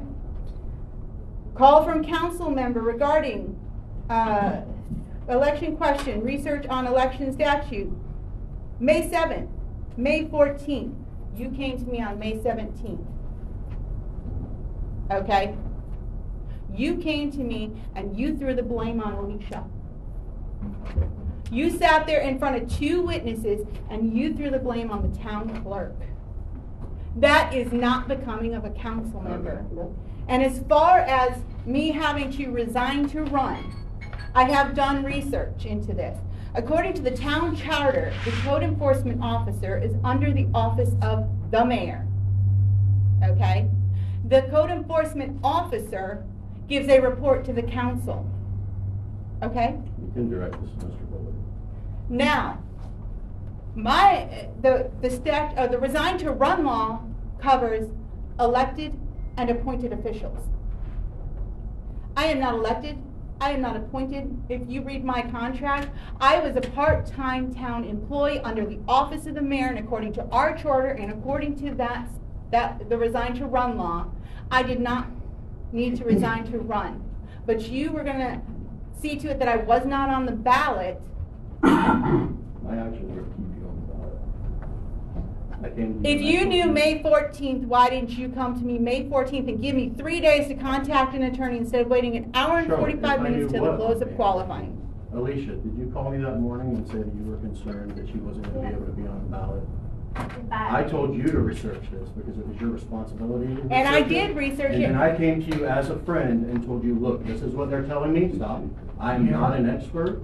I'm handing you this. You can make a decision yourself. And then afterward, when you brought this concern to me that you may not have had to resign to run, I said, well, we can look into that after the fact, but I don't want to see you disqualified for the election because of it. If it turns out that you didn't have to resign to run, we can cross that bridge when we get to it.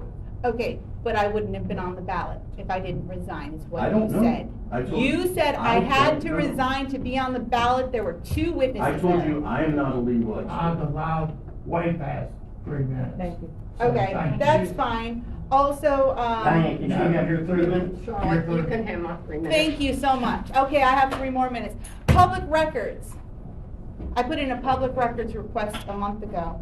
And believe me, Alicia, you have worked with me and I appreciate you. Okay? But I was told that there were no correspondence between council members and the town attorney. No emails, no correspondence. Okay? That's what I was told, Alicia, correct? Stacy, have you ever had any email correspondence with the town attorney? Yeah, and it would be on the, I mean, if you have the billing. I have the bill. Then you need to read there and it'll say review correspondence, prepare correspondence and all of that. I'm just saying, it's on your billing. Now, sometimes I don't necessarily always catch everything I bill you for, but I mean. But it to shows say there's no correspondence. To say there's no correspondences between me and the town about all of the stuff that goes on here, which quite frankly was a little bit more than I signed on for, because I'm thinking, sleepy little town, it's good, their budget is only this much money. And quite frankly, all of this drama has blown through your legal budget. And it does cost a lot of, this drama creates a lot of cost on you as the taxpayers. So I'm just putting it out there, because when I came to this job, I thought it was like, oh, did they have in their budget 12 grand for the entire year for this particular thing?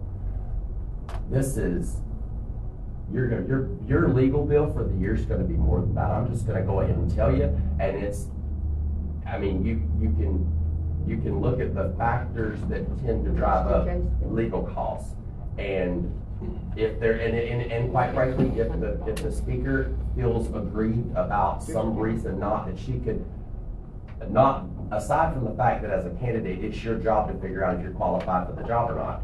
If you feel aggrieved and you feel like the city did you some wrong, the city is insured through the Florida League of Cities, so you can get a lawyer that will take your case and you can file suit, and they will tell you you're right. But as far as the resign to run law, the pivotal issue of that is, and I'm not going to sit here and argue or say, well, anybody can, and it wasn't really that hard to find. I Googled municipal code enforcement official eligible to run or something, Florida Division of Elections, and the Division of Elections has an entire bulletin on, and Donnie and Stacy shared the bulletin with me, but they had the bulletin that had been issued under Rick Scott. I just happened to have the one that was issued under Ron DeSantis. And it said, if you're an official position in the municipality and you're exuding municipal control over something, i.e. you're out enforcing the code, you can't, by the time qualifying is over, you cannot be a candidate on the ballot and also be enforcing the laws against the people that you're asking to vote for you. Doesn't that make sense? Like, I can't be in a position of power over whether you get a code violation or not and be asking you to vote for me, because it just looks like there would be a conflict of interest, because I go to you and say, your guard is such and such, such and such. But by the way, I'm running, but it sets up, and I'm not saying you would do this. I'm just saying makes sense under the law why the law would be this way, because it doesn't want to put people in that position, because as a voter, you have the right to vote for who you want to vote for without any fear of intimidation, without any kind of, you just have that, that's your right as an American. And so, you know, with whether or not you had to, I mean, it does appear according to the Florida Division of Elections and Florida statutes that there is a resign to run law in Florida. And the reason, if you'll think back, when Ron DeSantis was, and the reason it became a big deal was because when Ron DeSantis was governor and then he was setting up to run for president, the legislature had this big, huge brouhaha about changing this resign to run by law to make some accommodations so that he could be still the governor and run for president. So that was what, 2020, what was that, 2022 or 2023? So that's kind of how this kind of came to the forefront. But it's not, it's always been out there that you can't run for public office and hold some position of power like I mean, anybody. Correct, but anybody that can is search it. where- I'm not arguing my legal intelligence any further. That's the end of the discussion. That's the fine. answer. What I was informed by an attorney is the ethics would come into play. If I get elected, I would have to immediately resign. Well, you should have known that because that's in the training material in which the town paid you to go for. It's right here and it says it in your training manual, that it tells you as a code enforcement officer that you're not allowed to dual office hold. Correct. That's as a code enforcement officer not being allowed to be Which elected. That's code enforcement, but as a candidate, you have barriers to being qualified to run for. You just can't, you just can't be in control of things over the voter, exercising municipal power over the voter. In like police chief, they're not allowed to do it. Code enforcement people, they're not allowed to do it. You can't be in positions of influence over the people that you're asking to vote for you because it creates a disadvantage to the other candidates who aren't in that position of authority. Well, you're not over letting me voters. have my 3 minutes, no offense. But what I was informed by another attorney is it became an ethics issue. If I were to get elected, I would have to immediately resign from code enforcement because I cannot hold dual, which is in that book, correct? So that's what I'm saying. I think I already knew that if I got elected, I would have to choose to resign. Charlotte, let's move on a little bit, okay? So, number 3. I am really disappointed that a council member would be sending people an Instagram link, whether someone thinks it's appropriate or not. For a council member who is running for office to send this link out to people to discredit another candidate is despicable. I'm not saying whether this Instagram is correct, proper, I'm not even debating that. What I am saying is this is unethical for a council member to go and take somebody's site. If you ask Alicia, she has some ethics forms right there. She'll hand you one right now. Can you hand her one of those? She already has one. Okay, you're welcome to go ahead and report whatever you need to report and have it investigated. I think that the people of this town have emphatically communicated that they are tired of the infighting and the drama and the But Mr. stuff going on that Councilman they're just Hatch, not proud of. you are the one, I'm talking, my 3 minutes. Councilman Hatch, you sit there and say that you're tired of the drama, but you are the one that through Facebook and other forms of media are going to this person and that person and telling this person this and telling that person that. I made a social media post about it. You can read that. I've read some of your other stuff that you do in the messenger, okay? And we've been friends for a while. We've had a lot of private conversations where we've bounced ideas off. I'm not talking about mine, I'm talking about other people's during the election. Well, that's fine. If somebody gets asked. Stalking you. Okay. Then they should bring that. And what about stalking Yeah. people? One Driving else around, have following any other around. comments from the public? Going by our house. Anyone else?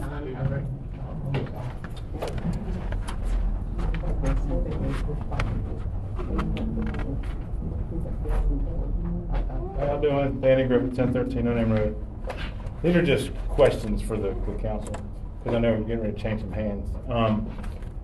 The Springs grant with Mid Tower, is there an update? What's going on? Anything further? Nothing?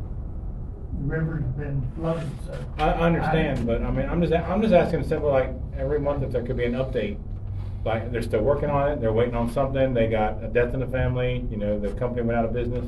Just anything simple. Nothing. So that, like, cause, I mean, I remember you saying that you contacted Mid Tower or whatever, and I just wonder if there's an update. I said nothing. So nothing? The update is that it is in the process of review. And how long ago did we start this? This is the second one that we just turned in. And getting our spring restored has been requested. I understand. Applied for years. I understand, Ken, and what I'm getting at is nothing. I'm not trying to pick. I'm just asking for an update. You know, I believe that people are you know. Just give it to you. I understand now. Last month there was no update. The month before, but like I said, I was just asking for an update. And the next one is last time we had a meeting, you guys had a couple of quotes on doing underbrush for the Hatch Park piece of property, and then you guys talked about getting a quote on doing a full clearing. Is there an update on that? Was anything put out for quotes on that? Just, No, nothing, okay, okay. So nothing for that, okay. The other thing is too, is the marquee out front's got some LEDs bad in it. If, is this something we can get somebody to look at? I know the money's tight and it's coming budget time, but if they can be looked at. And, the other one too is the water meters. I know we've been over it 1,000,000 times. Is there an update on the water meters, the new water meters? I know there's a complication that came up. Is there? No, there's no update on I don't know. I mean, I remember it say there was something going on like a year ago, I believe. I don't know. That's why I'm asking. That's the reason I'm asking the question, so I know. It's still in the process. They said they wouldn't be actually installed by 2026. 2026, okay. These are things that were not put, that I remember and understand. I don't know it verbatim, but I don't remember anybody saying what year they were going to be done. And the other thing too is, did the town have a truck that was broke down? Dale, did you know? Was the 3/4 ton broke down recently? You're addressing the council, you're not addressing. Okay, also, okay, Mr. anyone Mayor, else. Mr. Mayor, was there a truck broke down recently? Yeah, there's a truck. There was, is it still broke down? Yes, Is it gonna get fixed yes, it'll get fixed, but I have no idea in when. a timely manner? I mean, a truck's useful. So, nothing? Who's working on it, do you mind I ask? Is it somebody local? Yes. We gonna do it over there. I've been working on it. Yeah. You guys have, okay, so it's in-house? Okay, cool. Do you mind asking what's wrong with it? Sorry, council, do you mind, what's wrong with it? It's a radiator. Just the radiator? Just the radiator? This is not good, I mean, you're just. Look, I'm just asking questions. I feel I have a right to know. I don't get why you're coming at me hard like that. Yeah, can you I'm just answer asking, Dan's that's all. questions about the truck after the meeting? Well, I'm not sure, but Just whenever you get an update, maybe you can let us Griffith know and she can. reports to the shop, crank it running, but leave the shop. So we haven't determined the fuel pump or what, that's all I know. All right, I just heard the radiator, so, all right, let's see. I think that's pretty much what I got right now. I will definitely get back to you. Yep, that's it. Thank you for your time. I apologize for all this drama. Anyone else from the public, any questions or comments? I want to thank you for the lights in the park. They look great. There's a lot of them and they look good. Not really enough, But start, it's but good. I wrote that on our list to see if we can get additional lighting. And originally, the lighting was supposed to go back to where the trail narrows down here past the laundromat. And we're only about halfway there. So, Hi, I haven't been out there. Crystal Guidry, I live between Lafayette and Owens Avenue. Almost 103-year-old home, right next to Mr. Donnie Glover. We need to maybe see if there's a budget for the last 10 to 11 years. I've spoken with Alicia. I came and spoken with Donnie a couple of times. I came and spoken with Tanya. I came and spoken with you throughout the years about this 100-year-old tree. When I first purchased the home, we had to make sure the tree was trimmed back to cover by insurance, which, by the way, my insurance that goes back is $12,000 a year, which is an awfully lot because it is a historical home in the town of Branford. It is a matter of time after a decade that I have been here that I'm waiting for the town's historical tree to fall on the oldest home in y'all's town that is going to be wiped out, because I don't want to spend any more time and investment into that home when that big oak tree falls on either side. It is buckling the road. I don't know if the roots have reached the city pipelines because my water bill to the state that is due on the 20th is $222. I have no leaks in my home. Donnie himself has come out, they opened the meters in the ground. Didn't seem to find anything, but when Hannah changed it out, wheeled down, that was it. No major leaks. I don't know why it's so high. There's 3 people in the home. This home is down the line to be inherited to my son Kyle. My other 2 daughters, and Kyle would be here, but he is working for Verizon, and I just would like to know, are we prepared for another hurricane season and another timely 10 years for this tree to be cut back? It's on the right of way, So can I correct? just say something about this tree? The tree is on the right of way. It's right by, like if you're driving in front of the mayor's house on the left, you'll see her house, which is right next door, and then another house past that. It's a smaller house, and this tree sits in between them on the right of way. And I believe the tree has already buckled once and fallen on the other house. It has. Fell on a truck one time. Yes. So this tree has been causing a lot of problems. We've actually spoken about this, and I think it was trimmed one time. I know Yeah. years It ago. was when I think that we had to should- purchase a house. I think that we should, cut down. I think that we should prioritize a historic house over a historic tree. I mean, a historic tree just means a tree that's ready to die. We need to look at that. I don't know if we can get quotes. Dale, are you familiar with that tree? Yeah. Can we look into what it would Yeah, they take? trimmed it one time, and the one on the limb on the, I don't think trimming is one gonna little place burnt down. Yeah. Well, Yeah. well, then it probably had to be trimmed down because of the burn. If that tree falls and splits, it's gonna take out 2 houses. Oh, definitely. Yeah, I'd just Yeah, like it to- definitely will. It I'd just like to definitely look into what it would take to, I mean, the tree, it's obvious. It's the town's. There's actually right another away. one, while we're looking for that, you know, since we like to roll things in, there's another one a block away that's similar. Probably the same age and the same condition. So I would like to just bring that to you guys' attention, and as a town, I think y'all all know where the home is at. I try my best to keep it up. It's the old Hatch house. I bought it from Sandra Hatch. I am from Lafayette, Louisiana. I knew no one here when we moved here. Sandra Hatch and her husband, I think, live in St. Augustine now. So we were just fresh. We were fresh. Kyle was in 6th grade, graduated from Branford High, 2020, and now 22. High school job right here at the restaurant, and then on to Verizon. But I'll take it to y'all to. Thank you for bringing it to our attention. You're welcome. What is that? We'll say it, and I will. But I think I've spoken to each and every one of you all throughout the 12 years. Who designated it as historical house? Well, after 100 years, I'm pretty sure, I think it is in the, I'm almost 100% positive.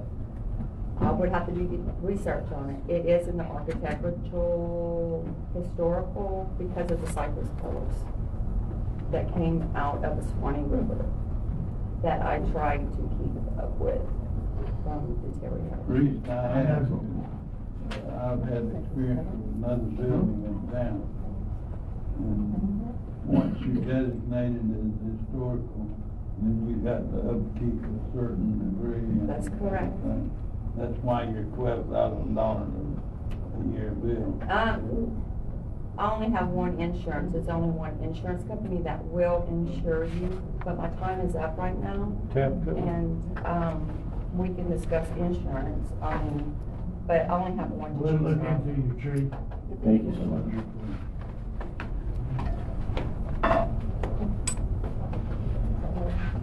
Can I proceed? Yourself. Yeah, I'm Diamond Bateson, 402 Savannah Street. I wanted to know the status on the street signs. If anybody can tell me that. So it's not a contract with the Terry. building you took over? Yeah, Terry and them are working on street signs. Like, Stacy's got them all done, got them turned over to them, they're working on them. I can't give you a time. Not all, but quite the majority of them are, they've already got them. okay.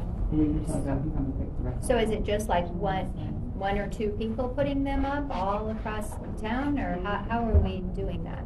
How is that happening? I think we have two people working on signs. Okay. But they're probably doing triage. Triage. Once they put a sign up, they trim it, they need to trim up around it, they'll trim it too at the same time. Okay. Yeah, because it's been quite a while.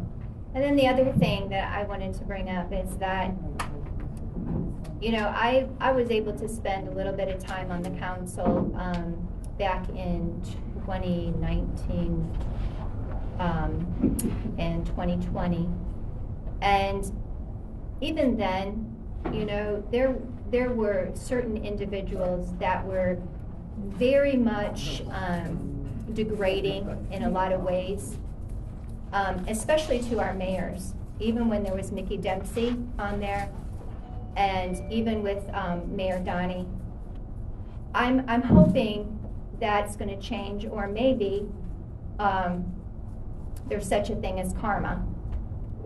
But you know, I really think that now, Mr. Ken, as you are going to be mayor, and I'm hoping our council will work together better, much better than what they've done, and not degrade one another.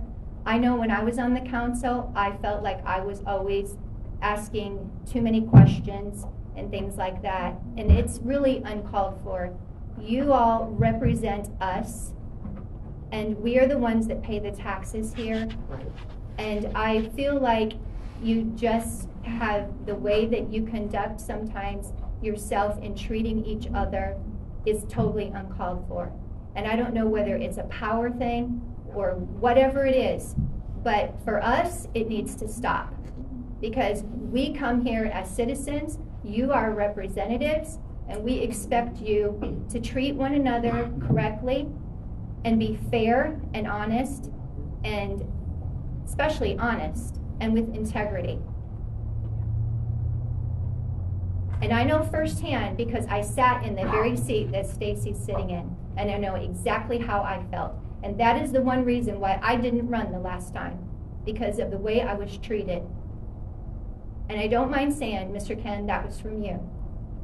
So I know what that feeling is like. It took me a long time to even say that I'm going to run again. And the reason I wanted to run again is because I wanted to change that. That's all I have to say. Anyone else from the public? Charlie, you have anything tonight? No, sir, I'll make a motion, with the finger pointing and call it a night. Stacy, you have anything? Couple of things. Brett, any update on the women's club? The lawyer, Mr. Fugate, I'm waiting to hear back from him, and the other guy, hasn't called me back either. The older gentleman that's in Montana, supposedly, according to his sister, who's an older lady, and she came to my office, so we still haven't gotten anywhere with that.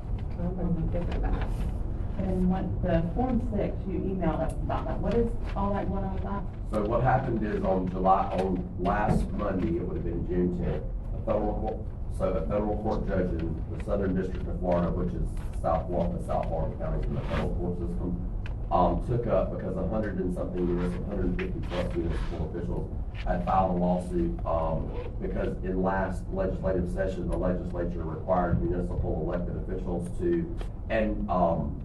required municipal elected officials to file what's called a Form 6, which is a much more extensive financial disclosure form than what they had been filing, which is called a Form 1.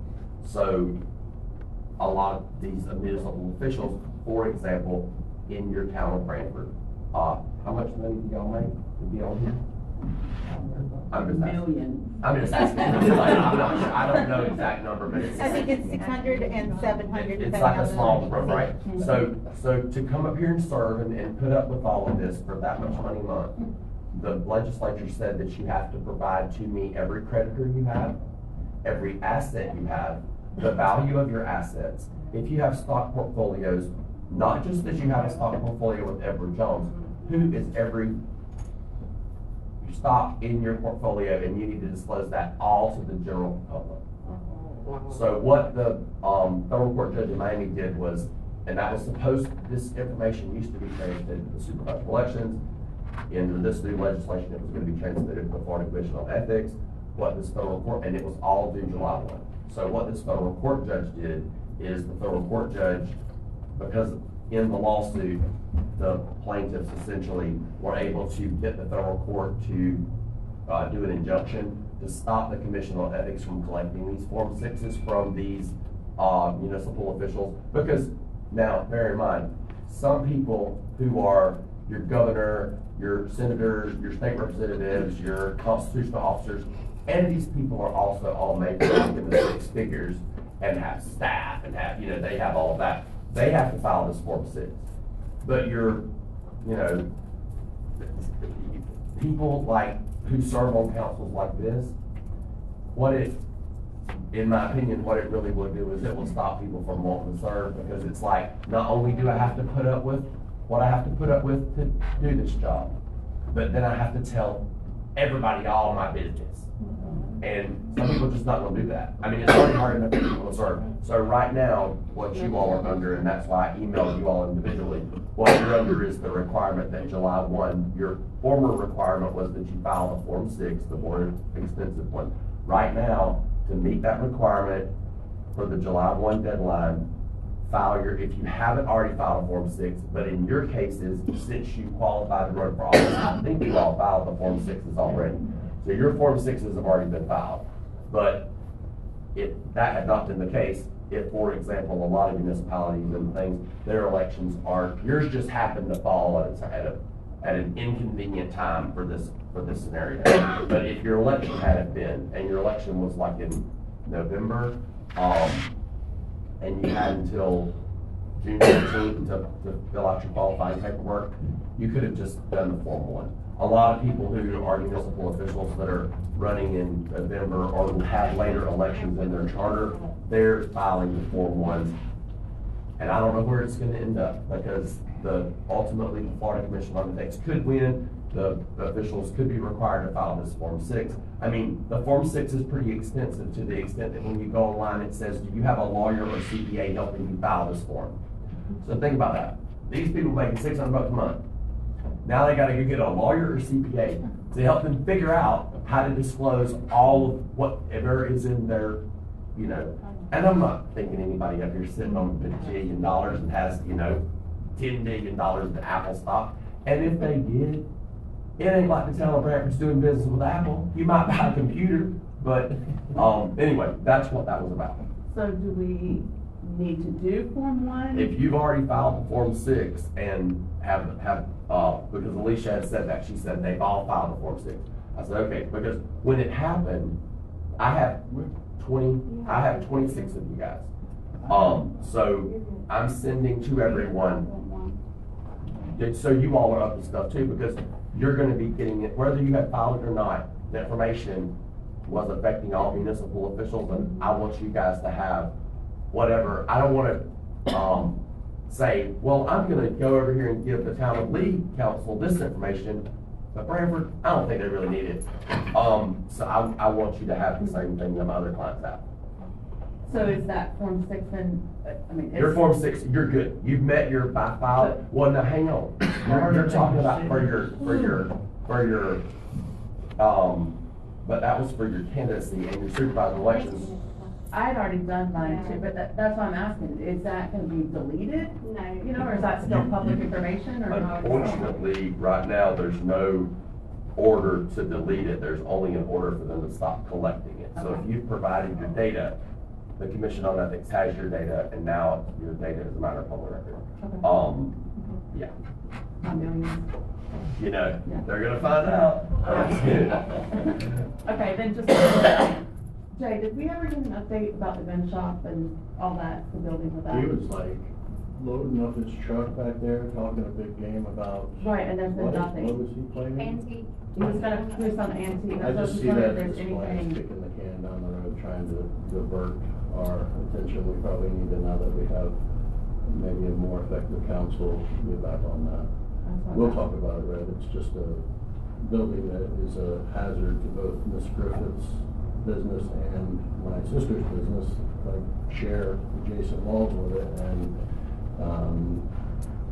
the building department has had an opinion on it, but the person who owns it, Has another opinion. well, he committed to fixing it, essentially, and then he hasn't done anything. I'm not sure that they're, you know, I feel like last time we were like, well, we don't want to go through another hurricane season without being addressed, because I believe the roof is caved in. But we're not sure, I'm not sure that we ever gained access. So either of y'all, since y'all seem to be the ones talking to know about it, if you just send me or Alicia, if you have it, if you'll get it to me and I can look at it for you, I don't mind. I'm good, that's it. Donnie, you have anything? No, sir. Jay, you have anything? Elections are hard. I'm not gonna dignify some of the accusations. I don't share the opinion that Ms. Arnoldi shared, like the characterization of our conversations.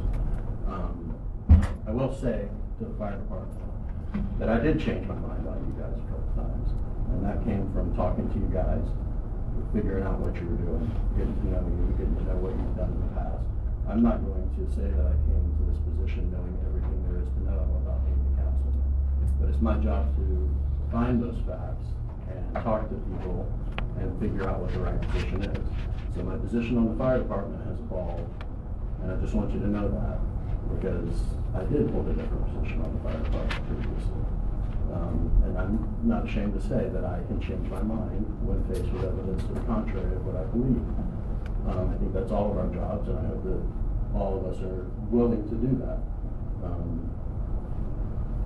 That said, there is something actually serious going on, and we put it on the Facebook page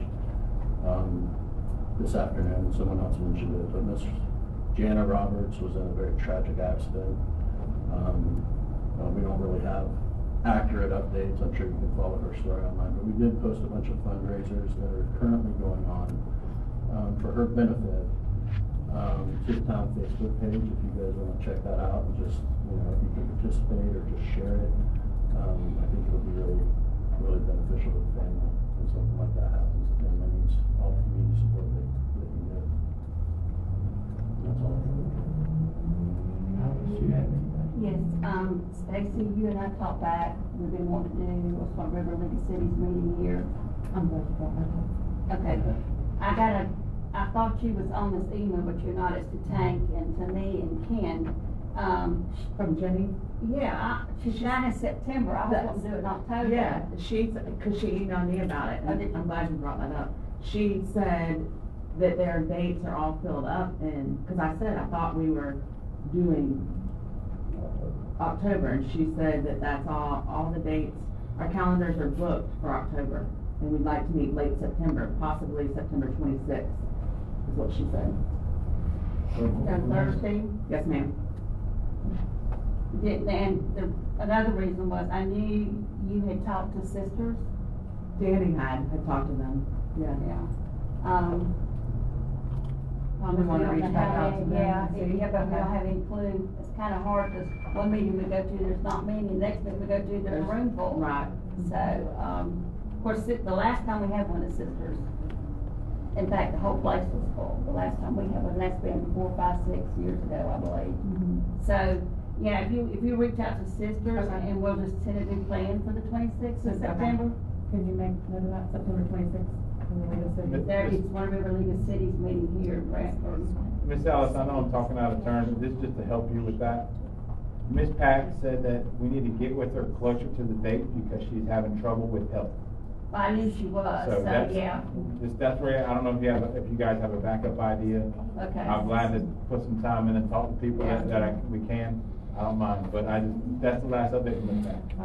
I seen they were needing help last week, they had on Facebook. Kelly? Have you thought of Sandy Point? The only thing is she's open on Thursdays. I could ask Debbie and see about what we can do. That might be a good idea. Yeah. I mean, some of the Right weather, there. that would be nice. but, She's probably, she might shut down by then. Sometimes during the, fall, they do shut down. I'll ask her. and see if So we you, can. well, and Yeah. we've got a few, door prizes, and that's something I'll help you work on. I'll be start working on that right away, so you don't wait till the last minute. That's all I have. That's when they will want, when they say, that's the date that the biggest cities have. I'll call for a motion to adjourn. Second. Motion second. Thank you, everyone, for coming.